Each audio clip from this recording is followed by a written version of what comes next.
Magandang umaga po sa ating lahat mga kamekanik. So yan, Ford Ranger 2.2 Turbo PMS. So very dirty. So dito nagbaklas sila ng turbo assembly ng Ford Ranger 2.2. Yan. Bale itong sasakyan na to ay si Sir Tito Ancheta from Maliko, Nueva Vizcaya. So yan po yung kalagayan ng kanyang turbo.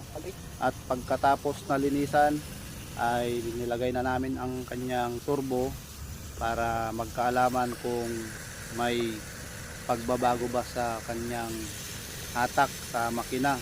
At dito ay inobserbahan ko yung kanyang turbo actuator kung nag ay ayam ba yung kanyang push rod. So yan, pag rev yan, ayan, nag-aayam siya.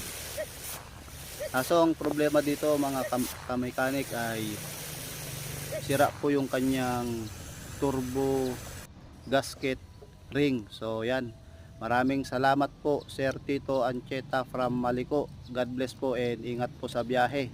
Yan po yung kanyang sasakyan. At dito lang po yan kay Mike Mechanic Auto Repair Shop. Matatagpuan sa Old Terminal, Caloocan, Bambang, Nueva Vizcaya. Yan po yung mga services na aming ginagawa rito sa shop.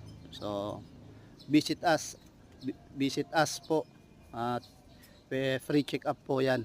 So yan po, Mike Mechanic Auto Repair Shop lang po. God bless all.